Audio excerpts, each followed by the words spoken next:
Halo Pak Cahyo dan teman-teman. Pada kesempatan kali ini, kami dari kelompok 6 akan mempresentasikan tentang final output dari dashboard yang telah kami buat.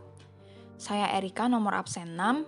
Saya Ibet, nomor absen 12. Saya Abel, nomor absen 16. Saya Linda, nomor absen 20. Proyek yang kami rancang adalah rangkaian modul dashboard yang terdiri dari modul-modul yang berbeda. Poin utama dari proyek ini adalah dashboard, yaitu sebuah menu yang memiliki beberapa tombol menu panggilan aplikasi. Dari dashboard, kita dapat mengakses modul-modul yang lain yang memiliki berbagai fungsi. Sebelum modul dashboard, kami juga menyertakan progress bar untuk loading dan form login untuk masuk ke dashboard.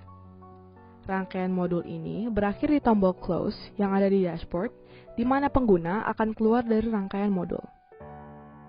Dalam membuat rangkaian modul ini, kami menggunakan bahasa pemrograman Python, yaitu salah satu bahasa pemrograman tingkat tinggi yang multiguna. Salah satunya untuk membuat berbagai macam program. Python juga cenderung lebih efektif dan sederhana dalam penggunaannya, karena Python lebih menekankan pada pemahaman sintaks. Proyek ini dibantu oleh bantuan yang tersedia pada Python, yaitu berbagai toolkit seperti Ginter untuk membangun sebuah GUI, dan pip, sistem manajemen paket untuk Python, berbagai function tools, dan external package. Sekarang, kami akan memaparkan setiap modul yang ada di proyek kami. Susunan dari output proyek kami adalah 1. Progress bar. Progress bar ini adalah proses loading di awal rangkaian modul yang akan mengantarkan kita ke halaman selanjutnya, yaitu login. Progress bar dibuat dengan menyusun kelas splash screen dan menggunakan toolkit tkinter. Di dalam susunan coding ini, telah terdefinisikan dengan kata def, berbagai fungsi yang diperlukan untuk membuat progress bar. Lalu, di dev start juga ada perintah untuk mengimpor modul login. Saat dijalankan, akan muncul seperti ini.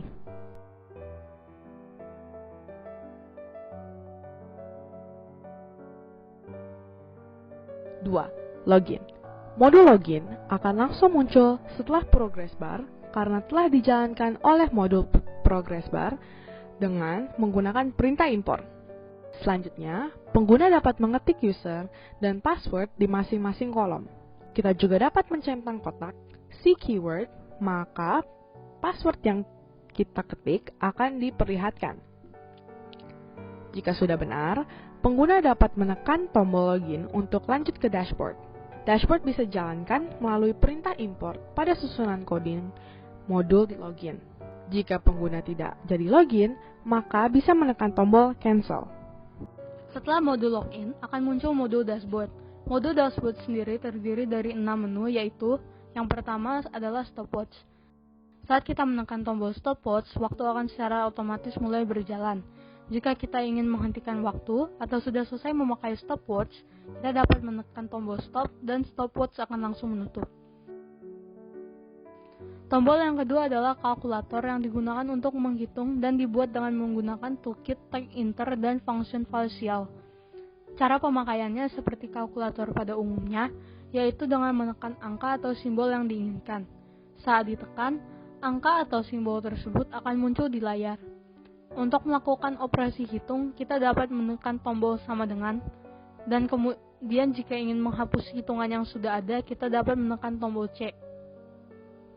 Jika kita sudah selesai memakai kalkulator, maka tekanlah tombol X untuk menutup kalkulator. Tombol selanjutnya adalah media player yang digunakan untuk memutar lagu atau audio lainnya. Media player digunakan menggunakan toolkit tkinter dan external package, yaitu Pygame yang sudah diinstal terlebih dahulu pada Python dengan bantuan toolkit pip. Pertama-tama, pengguna dapat membuka file yang ingin diputar dengan menekan tombol open. Setelah itu, pengguna menekan tombol play untuk memainkan lagu, stop untuk memberhentikan lagu, dan next untuk melanjutkan ke lagu selanjutnya.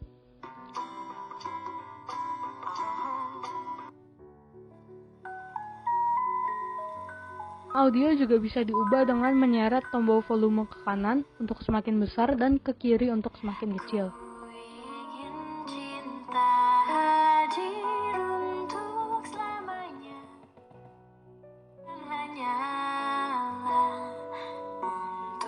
Audio juga dapat dihapus dengan menekan tombol delete.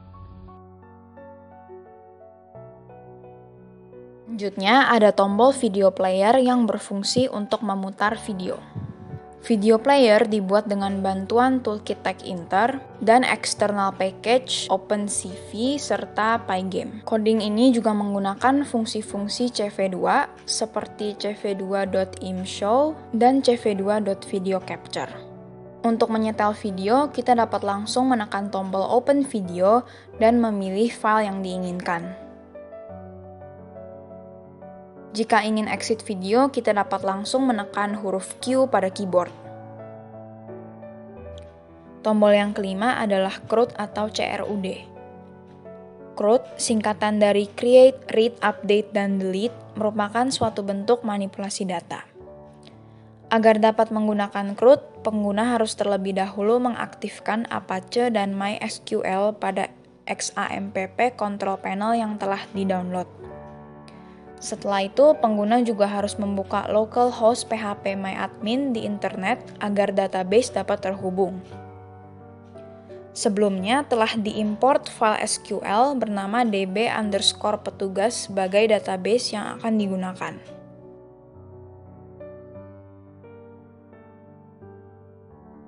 Dengan menekan tombol CRUD, kita dapat mengelola suatu database dengan bantuan tool MySQL dan XAMPP sebagai local servernya pada Python.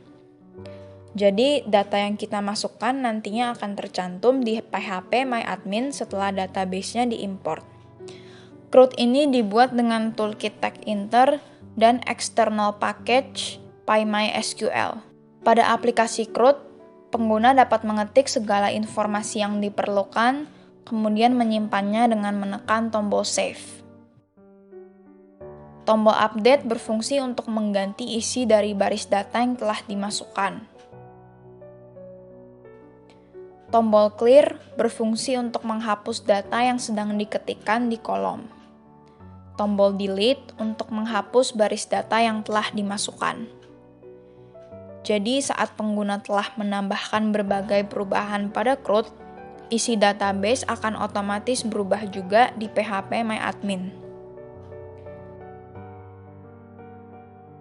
Lalu yang terakhir, untuk keluar, pengguna dapat menekan tombol X.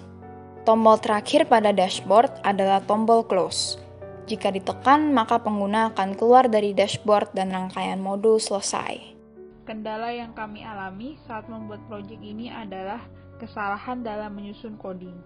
Terkadang saat di-run, ada beberapa error yang muncul atau hasilnya belum sesuai, sehingga kami harus membenarkan bagian coding yang salah. Error yang terjadi misalnya salah ketik atau salah memakai perintah. Solusi dari kendala ini adalah kami harus sabar dan teliti mengkaji ulang coding yang telah kami susun, mencari kesalahannya, lalu menyusun ulang. Jika masih ada yang salah, kami akan mencari referensi atau materi mengenai coding Python yang ada di berbagai website di internet, kemudian mengaplikasikannya ke coding kami. Sekian dari presentasi kami. Mohon maaf bila ada kesalahan kata-kata. Terima kasih sudah mendengarkan.